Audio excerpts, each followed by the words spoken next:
48 గంటల తర్వాత నేనే ప్రత్యక్ష కార్యాచరణకు దిగి ఈ తిరువూరులో మద్యం లేకుండా చేసే బాధ్యత నాది.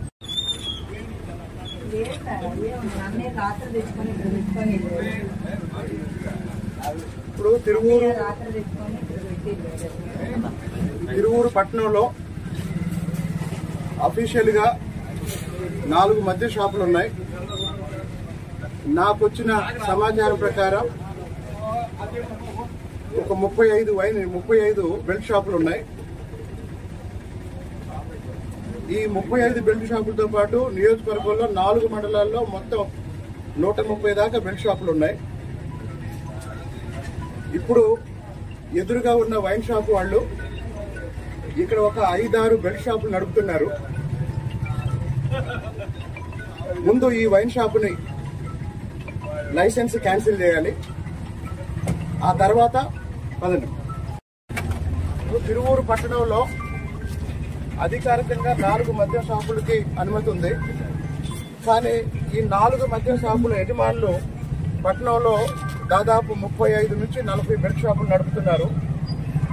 కాబట్టి తిరువూరు పట్టణంలో ఉన్న 4 మద్య షాపుల లైసెన్స్ రద్దు చేయాలని ఇప్పటి వరకు మహిళలు ఎంతో మంది నా దగ్గరకు వచ్చి మదర్ రోడ్లో కానీ మిగతా ప్రాంతాల్లో కానీ, ఇప్పుడు ఈ వైన్ షాప్ చూడండి, చుట్టుపక్కల అన్ని నివాస గృహాలు, సాధారణ కుటుంబాలు ఉండే ప్రాంతం. ఇటు బస్టాండు ఈ గేట్లో నుంచి వచ్చే వాళ్ళందరూ ఇటే వస్తారు.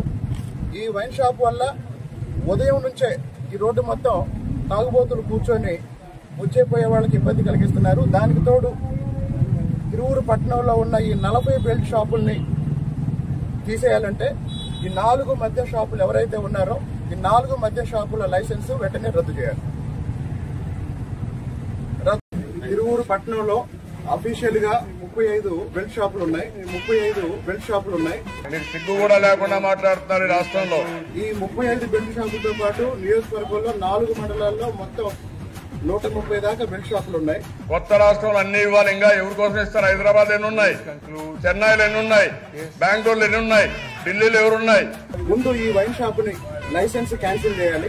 ఎవడబ్బ సమిది ఏం తమాషా పడుతున్నారు మీరు? తమ్ముళ్ళు క్వార్టర్ తాగారా, హాఫ్ తాగారా, బ్రాండ్ బాగుందా లేకపోతే టేస్ట్ బాగుందా అని చెప్పేసి మంచి ఇంకేమైనా చిల్లీ చికెన్ కావాలని అడుగుతావా చంద్రబాబు? రక్తం పొంగిపోతా ఉంది. అడిగిన వాడికి అడిగినంత 20 రూపాయల, 30 రూపాయల, 40 రూపాయల క్వార్టర్ మీద ఎక్కువ దిగి పెట్టు.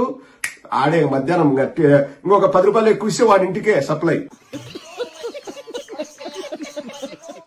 కాదండి, ఆవేదన ఉండదండి. నేను చెప్పలేదండి. నారా లోకేష్ నేను అనలేదు. నారా లోకేష్ నువ్వు ఎర్ర బుక్ బయటకు తీయాకు. తీయాలనుకుంటే ఎర్ర బుక్ లో కర్రీసీని పేరు రాసుకో.